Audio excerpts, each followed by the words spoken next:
Welcome to the Eclipse Bait Factory. I'm here with Dave Poxon, the owner. Dave, tell us a little bit about your carping history and how you came to be Eclipse Baits. Right, well originally I just generally tench fished, and I used to make paste baits, and it was those paste baits that then developed into the carp angling baits, and that was in the mid 80s to early 90s. Then I started a company and I got involved with the Rod Hutchinson range of baits and the Kevin Maddox range of baits. I then started, it was my own company, and we manufactured for those. I then started to get involved with rolling baits for companies like NutriBaits and Mainline, all the rest of the big companies now. And this is where you gained knowledge? Yeah, that's where I gained the mechanics, the knowledge of the mechanics of how the ingredient works, how it could be used within a bait, how it could be, because we machine roll, so we don't do nothing by hand. We roll about 1 to 2.5 tonne a week. And you can imagine that you just can't possibly do that. No, that's right. It has to be done on a machine. So there's certain ingredients that can only be used on a machine.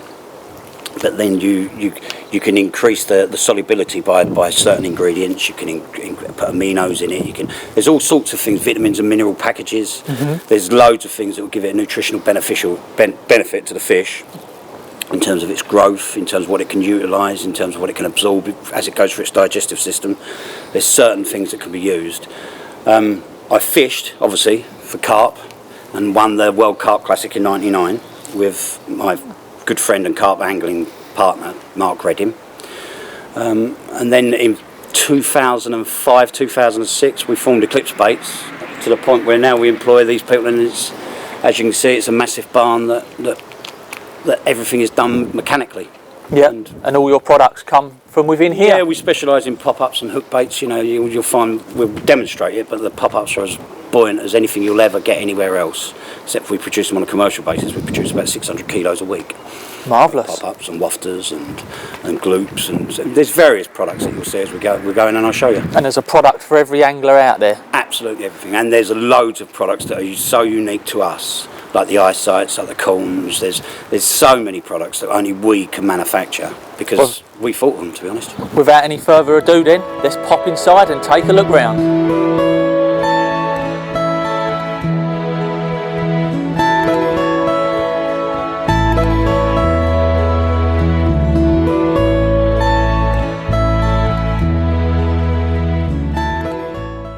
So one of the flagship boilies of Eclipse Baits has been the Virus, and I'm standing here with Craig and Dave. Now Craig, you've had a lot of success on this boilie, so tell us a little bit what you caught and why you like it so much. Met Dave through a club war, and I'd see what he was doing, and I was quite impressed. And a friend of mine, Andy, got some and tried it, and he had a few good fish in January. This is 2014, and you can't knock that sort of experience. So for the spring of last year, 2014, we decided to give the Virus a go on our syndicate, and Dave said you've got to get it established, got to get it in there. So we started off pretty slow, pretty much like everybody. As the weather warmed up, it started sort of kicking off a little bit, some small 20s and that, and then it just exploded. And they were, I've never been great with bait, and Dave said they will be looking for it. And I thought, it's the same old thing, but to be honest, we could go in any swim in the end. Once we'd done the initial start, we was fishing 2 swims and alternating it. Andy was doing the overnights in the week, I was doing the weekends. Bait was going in regular, and I think it was about April. I had a brace of a 49.6, which is the biggest fish in there, and a 43.4 within an hour of each other. And that was really the first big fish I'd caught out of there on that bait. And we thought, you take it and you think, crikey, it's incredible. And then Andy had a 42 a week after in the swim next door, and we just kept going in these 2 swims and baiting regularly. Andy's dropping in behind me on the overnight as I'm going in on the weekends, and we had 10 40s before June. So to sum up, Craig, you've caught an awful lot of fish on this Virus bait. So how many 40s was it in the last 2 years? I think I've probably had 15 40-pound fish over the 2 seasons, and with probably 20 or 30s. And, it sounds like I'm fishing all the time, but I'm really not. And it is only down to effort. And everyone says effort equals reward, but It does, and when the rewards are coming, it makes the effort a lot easier. It really does. And with a good bait like Eclipse, it's confidence boosting. It's good angling. It drives you on, really. Yeah, it's good angling and the right bait. So this bait, Dave, now we know what Craig's caught on it, Right. perhaps you could give us a little insight as to what's actually in it. It does just generally look like a normal red fish meal, but there's far more to it now. There's an awful lot of soluble proteins in it, because I do believe that makes it. That's why it's not a hard bait, but it's firm enough. But there's marine proteins, there's fish meals in it. There's a blend of 3 to 4 different fish meals. Depends on the time of the year, I've got to be honest, because of the oil contents. There's no added fish oils. I don't believe in using fish oils simply because I think in the colder weather, they stop a bait from fishing correctly, which they stop it from. I know in the summer and the spring, I adjust it, see? With the warmer water. Yeah, because then you know that 99.9% of the time, the bait's going to fish. There's nothing going to stop it. It's not going to gel up. It's not going to close the door on it. No, it's not exactly. going to stop the leakage. Yeah. But basically, we don't put too many fish oils in a bait because of that reason. Because it doesn't matter, even if it's in the summer, you still get cold snaps in the middle of the night. And if someone's fishing, then that 4 or 5 hours that you have got that cold snap, the bait isn't working. It isn't doing what it should do, which is solubilising into the water, which is releasing its proteins, releasing its aminos, releasing all the vitamins and minerals, giving out the proper food signal that comes with solubility as it's released into the water. We use calcium caseinate, we use whey proteins, we use egg almonds, we use quite a few proteins, milk proteins, but mainly if they've got a functional ability as well as the solubility, which releases the ingredients within them. It gives a signal, and I know you can't smell it now, but I can. Well, there you go. There is an attractor in there. Although there's no chemical flavours, there is an attractor which gives you that smell. That's where it gets its name from, the virus. It's not because we're just clever with a name. It was genuinely, it stinks, it's horrible. It's not nice. But the result is an awful lot of fish. And we go fishing, we don't go camping. No, exactly it. It's as simple as that. And I know you pride yourself on fresh ingredients as well, so. There's nothing, with a fish meal it can oxidise because of the oil content that's inherent within the actual fish meal. It don't matter about adding. That's why we don't add fish meals, because they're already there with fish oils rather. They're already inherent within the fish meals, but they can oxidise, which can mean over a period of time that fish meal becomes old and no good. Or it don't become no good. It just loses its values. Yeah. It deteriorates in quality. To look at and to smell, 9 times out of 10 you can't tell. But we probably, over a course of a week to a month, we would sell between 1 and 5 tonne of fish meal based products, such as the virus and the Moorlands mix, or we do a couple of fish meal boilies as well. But I don't buy 20, 30 tonne in containers. I buy it in 1, 2, 3 tonne lots, and then you know, as long as you've got a good supplier, you know you're getting a good turnover, you're getting a good supply of fish meals, and you ain't using no rubbish that's gone off. And I mean, I'm not naming any companies, but there are companies that they don't sell enough to have a generation and a move over of their ingredients. So you're getting old ingredients. Certain times of the year, they can't be guaranteed as to be fresh, stable products within their boilie, because they're using what's been lying around, and that's basically it. I mean, we use an awful lot of digestive products. That as it goes through its transit, because it hasn't got a gut carp, it's got a digestive system, it's got a tube, a tract, and the time that it takes to travel between the start and the end can make a difference, because the nutrients that can be absorbed into the system as it travels, and we do use certain products that help with the absorption. It's as simple as that, and there's nothing for it, and it becomes a food source, and they come looking for it. Exactly, and I found that, and Craig's found that. That's what I found. Yeah, that explains a lot of it. So, what can people expect if they want to come and buy the virus? You do it in various sizes, pop-ups, wafters. Yeah, I mean these particular ones are obviously dumbbells. That is our average size dumbbell. It's a 15mm dumbbell, and in terms of 15mm that way, it's only 8mm round. Circumference, yeah. Then we do an 18mm, which is that one. We do a 12mm round boilies. We can. So it's 15s, 18s dumbbells. They are the average as such, but we can make things for people if they ask. I mean, it's just we don't do a 10mm. the 12mm is adequate enough as far as we're concerned. I mean, I'm not sure if there's any lying around, but there isn't. But that is adequate for anyone that wants to use a small bait. They can crumb them up. We do a stick mix. We do a ground bait for it, which basically is that crushed up. The ground bait. Don't get me wrong. There are certain binders in it to make it bind back together again when people add water to it. But basically, it's just the crumb boilie. So what's in the boilie is in the stick mix, it's in the ground bait, it's in the pop-ups. The attractors are in the pop-ups, which I'll show you later. Or Ian will show you later, the demonstration. And there are so many different products, but they are all based on each boilie. Yep. They match the boilie, so they've got a range. You've got a boilie, you've got a pop-up, you've got a wafter, you've got a liquid, you've got everything. Yeah, and it's certainly very it's all devastating. food It's a devastating bait, and thanks for sharing it with us.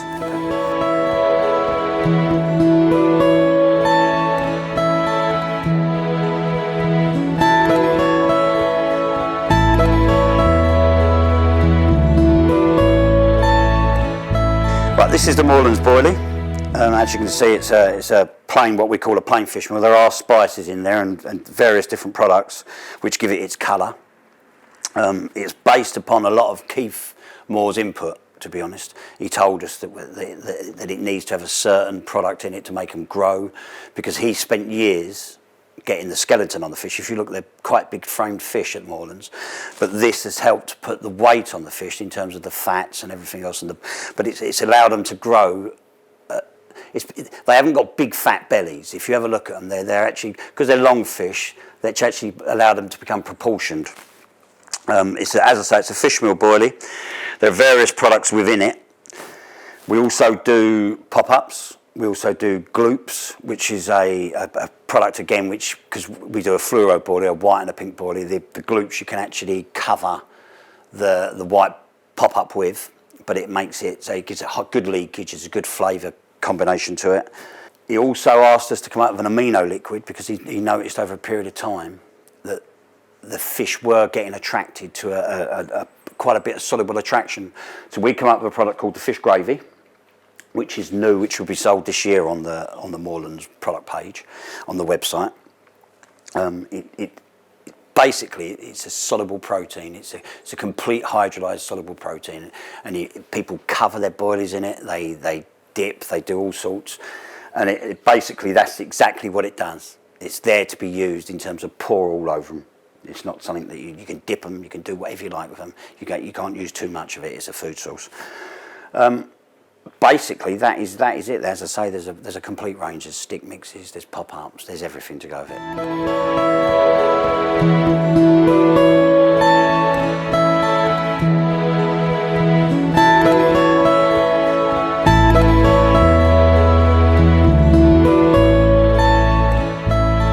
So this is the latest addition to the Eclipse range, the tuna and krill boilie. Dave? Well, it's basically it's a fish meal. It's got some spices in it, which gives it that colour again, a bit like the Moorlands mix, because we found it to be very productive.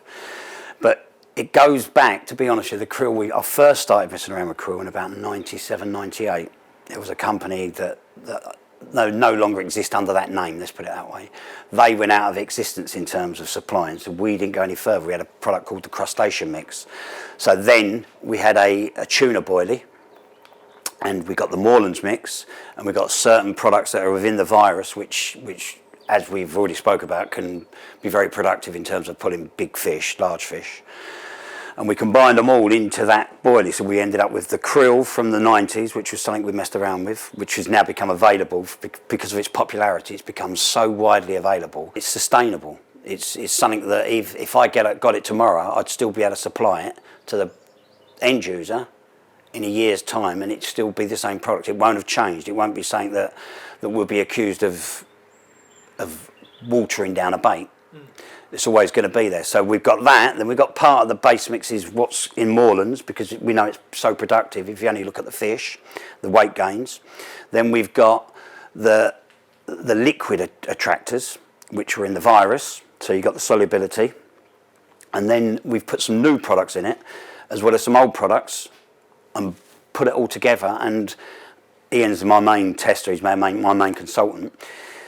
he will tell you in a minute how productive it can be. It's a fantastic bait, and that's why we've ended up calling it the tuna and krill. It's no fancy name to it, it's just basically what it is. But it's got combinations of everything over the last 20 years added into one bait, and it's very, very productive. It's very, very good, and as I say, it's got quite a simple name because that's basically what it is, tuna and krill.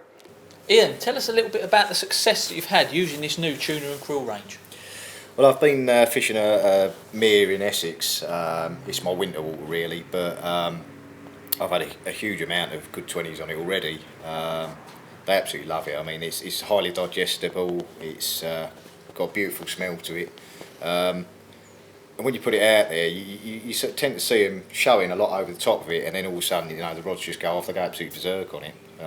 I had a mid 20 the other night that it was putting it all over the mat, you know, it goes through them so quick. So they've been on the munch on it, yeah, basically. probably on the munch on it, yeah. What yeah. style of tactic have you been fishing? Have you been bottom baits, overnight sessions, long hauls with loads of bait, stalking?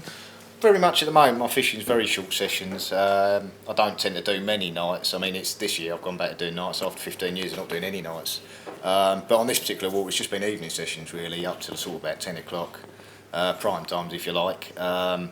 And I've been just generally spodding chops and whole baits, fishing either pop-ups or snowmen over the top. It's been very productive. But yeah, like I said, I absolutely love it. Brilliant. So that's caught you those fish. Let's check out some of your rigs. Give us a demonstration, just exactly what has caught you those fish. Okay. We specialise in pop-up manufacture, and our airball range of pop-ups are extremely buoyant. You can use them on most modern presentations, such as like the hinge stiff rig, which is, to be honest, utilises a lot of heavy-duty components. Going back years ago, to get the correct level of buoyancy and consistent buoyancy, we used to use corkball pop-ups. But nowadays, you know, with this type of pop-up, there really is no need. It will stay popped up, well, indefinitely. And like I say, you know, for what is essentially a lot of heavy-duty components, as you'll see, it's extremely buoyant. Hold them up forever. This is one of our food bait wafters. This one particularly is a virus one. We do pop-ups and wafters to match all our food baits. And it's got a high level of base mix in it, as well as obviously the floatants. This is a fairly average size 6 hook. You can see it balances perfectly. Eclipse Baits pop-ups come in the matching food bait pop-ups. They also come in the pink and whites. We also do another range of pop-ups, such as a squid and tootie in a washed out pink. We do them in 15mm and 12mm, and as you'll see, the 12mm is buoyant enough to hold up a chod. This particular rig has got a double ring swivel and a hook ring swivel, size 6 hook, so it's a very heavy rig. As you'll see, it sits up beautifully. I always think that pop-ups on the chod, they should rise up the leader effectively to give you the correct level of buoyancy, and although this particular rig is shotted down for purposes of filming, they're extremely buoyant, ideal for the chod. We also do a range of alternative hook baits, the Icons and the eyesights. All of them come in different colours and different flavours, which all details can be seen on the website. I particularly like these for my stalking, which I do a lot of in the summer months. The eyesights in particular, they're tiny little pop-ups. These particular ones are the hemp ones, which got a little white fleck through them. As you can see, I've got 3 on the hair there. It balances again beautifully. Absolutely ideal for fishing in the edge over a little bed of hemp or pellet or whatever. The Icons again, you can use these however you want, you know, however you want to balance out the rig. If you just want 1 on there to critically balance, 2 on there to actually pop up like I've got here. Again, quite a heavy duty hook, that's a size 8. They'll pop up indefinitely. Just had a demonstration from Ian with the rigs that he uses, the range of pop-ups and wafters available, along with the Icons and the eyesights. And we're going to move on to the liquid food. Dave, give us a little insight into how this liquid food works with the bait and in the water. Right, well, there are 2 liquid foods that we've added to the range. They're both brand new this year. I mean, it only made sense that to do the krill and tuna boilie, I've got a krill hydroslate, which is in the boilie, but also because I've got that liquid, we've used it as a way, like something you can pour over the boilies, because it's not an expensive item. It's only £5 on our website. Because it's hydroslate, it's purely soluble, and I'll demonstrate in a minute. I'll put some in there, but it's basically it's just pure krill. It's 100% krill. It's just pure as it comes. And as I say, it's in a boil, and it only made sense that we should have a complementary liquid that you could either pour on the boilies, or you could dip a boil in if you wanted to. You could put it in a stick mix. You could put it in ground bait. You could pour it onto particles. We do a range of particles as well. But look, if I can show you. Get the lid off because this is. I'll only put a lid full in. As you can see, it's quite thick. So what you do is you'd either pour this over your boilies. Yeah, I mean, if it doesn't matter what boilie you've got, you can use any boilie, but ideally a fishmeal boilie. Yeah. And then you just pour this over them, and as you can see, it's a product that sticks to the bottom, but it stays there. Can you see the particles of krill and everything that's in it? Yeah, you've got like a little cloud just hovering Now, over if you it. can imagine that's gravel, that's actually sunk to the bottom, but all it needs is a bit of movement, and it actually solubilises that.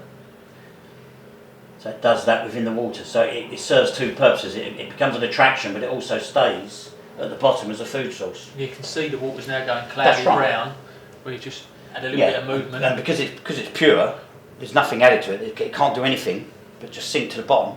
So moving on, you've developed the fish gravy. Give us a bit of an idea into the concept of how this came about, Dave.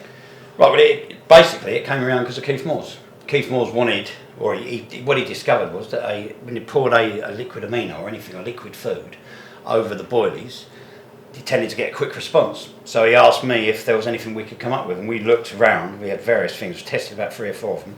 This one we found to be the best. We ended up calling it fish gravy. Now I know you can't smell it because of the... No smell-o-vision That's yet. exactly it, but as you can smell... Let's have a whiff of this bad boy. Oh my god, it takes the airs off the back of your nose. Yeah, which to us and to him is an extra bonus, because he wanted something that naturally just stunk, but it also gave a nice food signal, which is exactly what that does. And that's 100% soluble, and it's a hydrolyzed protein. It's similar in process to the krill, but it does something totally different in terms of its food signal. If you watch, it's 100% soluble. See how the clouding up of the water, very quick, very. You still get some sit there at the bottom.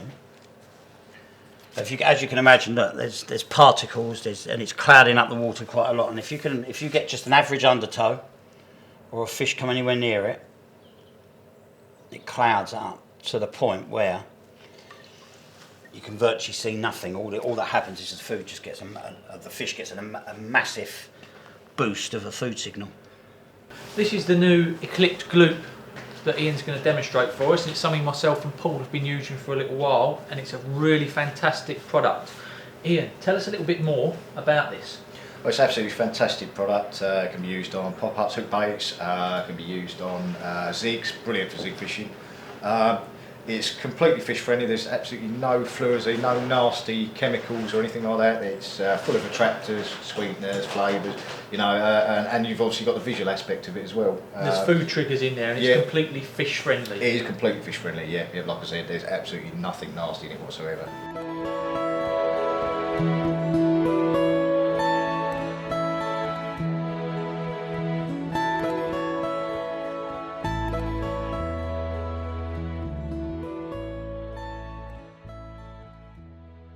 As you can see, it's the gloop's still coming off that hook bait. It's been in the water for 5 minutes or so now. We do it with 4 flavours. We do the cherry almond one, which is the one we've demonstrated, which is pink colour. We do strawberry, which is red. We do pineapple, which is yellow. And we do banoffee, which is also yellow. Well, something that intrigued me when I come over with Eclipse Baits, Dave, was your range of all sorts. I had a little look on the internet about this, and I saw a little talk you did at one of the shows, and it sort of got my mind working. Can you sort of tell us about how you feel this would affect your fishing? It's something, to be fair with you, I mean, it's something that we've noticed, or I and my fishing with sons and the testers noticed that there's definitely in the spring you catch fish, and if you've got predominantly a clay bottomed lake, they tend to have scuff marks, rub marks on the side of the fish, like, Yeah. and that is normally, well, we say normally, I think, or we thought that was something that was occurring when the fish was rubbing against minerals, against salt, trying to get the salt out. So it was something that we messed around with. I mean, and it's become quite popular now. You see, there's quite a few companies do it. They don't do it this way, but they have involved salt, and they do salt in various ways. If you add salt to your bait, then there's no doubt that fish in the spring, they tend to be. It's something that definitely appeals to them.